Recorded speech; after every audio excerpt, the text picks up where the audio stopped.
am AuGaL, and today we will be speaking about absorbing energy.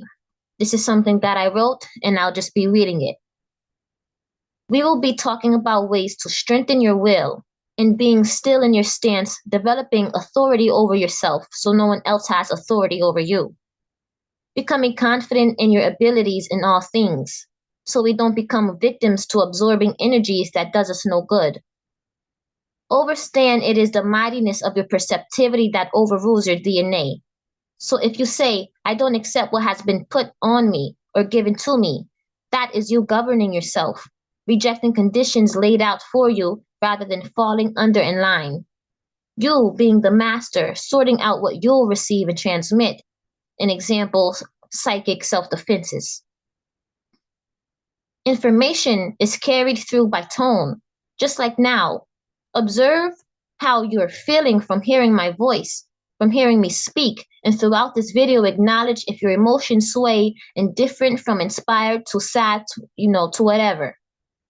From the tone of my voice, both of our hormones are active, and we need to see what hormones are let off as the blood is pumping and moving around in our bodies that we absorb. For one small example, even as certain sounds or songs affect our memory by us being reminiscent of people, of smells, places, and etc., that can pop up in our minds. A word could have triggered it, or a sound in the back maybe. We are affected by sound. It is easy to absorb, and we are like plants in a few ways. One being that plants draw energy from another. An example, the sun, sounds, music.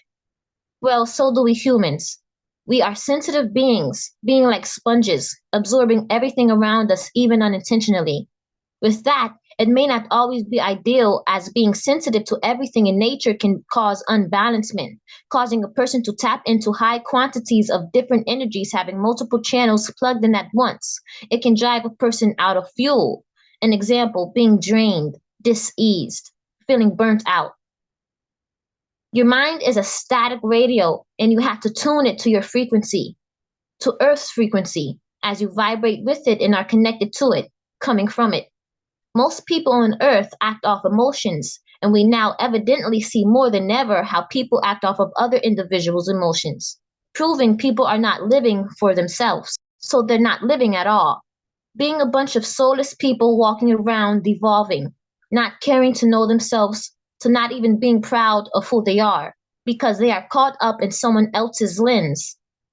When you care about other individuals' thoughts more than your own, you are looking for it everywhere, in this regards and all things. Once you change what you are looking for, the things you find change. When your focal point sticks on undesired emotions, unwanted events surely occurs. So create scenarios in your mind that you want to become reality, for yourself and others. Make sure it's positive, of course, because it all comes back to you. When we're stressed, more stressful things come. We become unorganized and destructive, not being able to perform our daily task. When we're optimistic, more optimistic people, words, actions come about. Be aware what you put out in your energy field. It is what creates your life. An example, the law of manifestation. Your higher being isn't thinking on the low level that you are. That's why you spot the indifferences inside self. You feel uncomfortable because you aren't reaching and being in the state of your higher being. When you hate yourself, you feel bad. That's because who you truly are, your etheric soul, does not feel the same. We are naturally mighty. We have just broken ourselves down, even becoming less than man. Stop caring about other people's response to you. Preserve your energy. Don't give it out through lack of will, letting your impulses get the best of you. Don't deviate from what you know will heal you for the sake of false momentary gain. Hold on to the highest source, which is your higher self, you, in your natural form. Shed. Let that get your attention, and watch how all things you gave power to start to cease and get weaker. Your relationship to the all, let that be the most dominant one. Let what you think of yourself be inspired by nature. Let that be your strongest inclination. Position yourself with nature so that when you hear others, maybe negative thoughts, you continue on about your day productively. The reality is, if others can sway your emotions, opinions can put frowns on your face, make you feel insecure, make you stop what you love, means you simply aren't stable in your own mind. You need to build your willpower. You are not sturdy in your stance.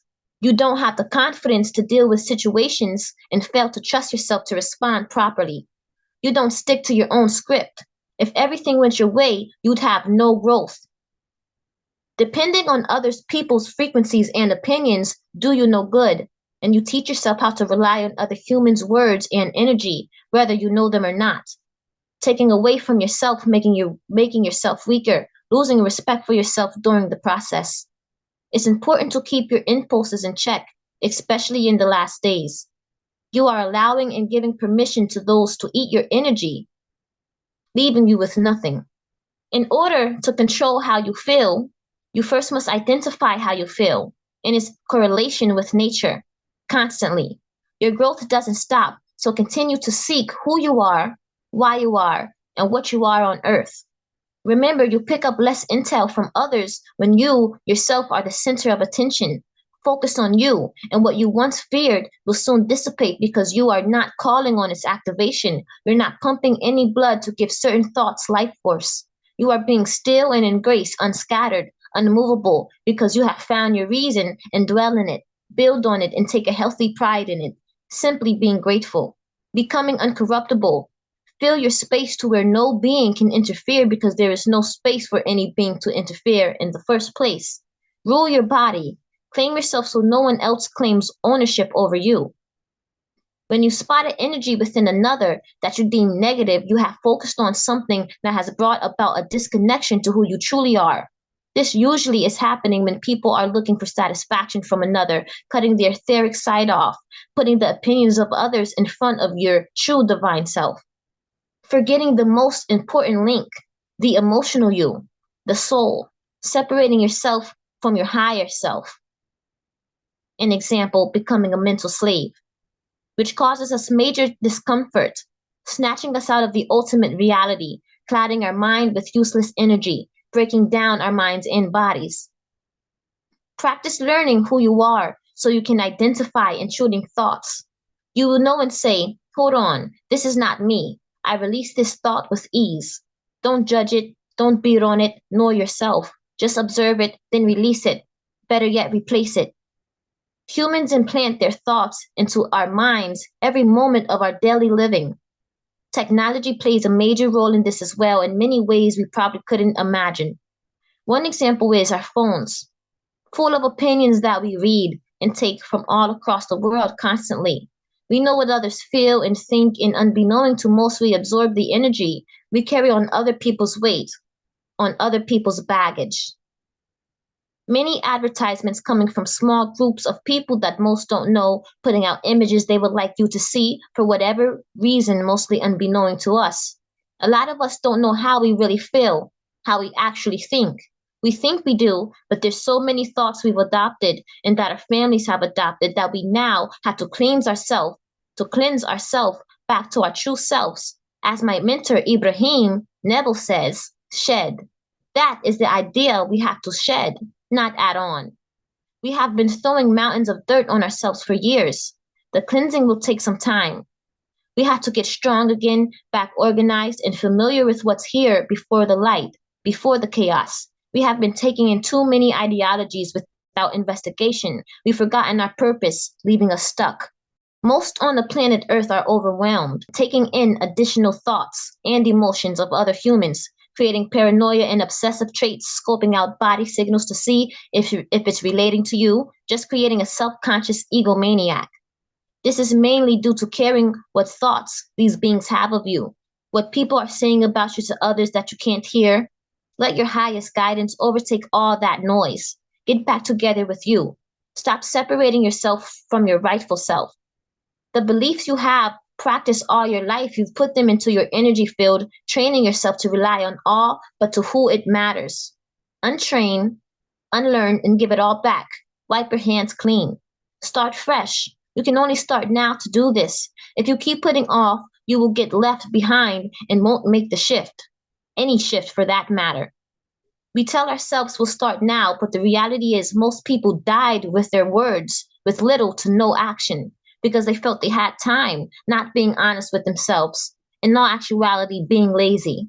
If you practice the idea of fear and lack, you eventually excel in the practice, and fear and lack is before you. If you practice an idea of stability and grace, you'll excel and stability and grace is before you. Get the power that you allow others to have over you back. It's time and time is running out, and already out for some. If you keep giving permission to individuals to rule over you, you're giving over your birthright, and it's hard to get it back once given away. If you can stand in the midst of chaos with a sound, optimistic mind, nothing can penetrate it. Observe your experience. Don't absorb. This is what life is about. Become unshakable. There will be a final part to this. Part 2 coming soon. Apply, don't just align. Huwa mana wa wadu. Thank you. House of Fu, Thunderclap Academy.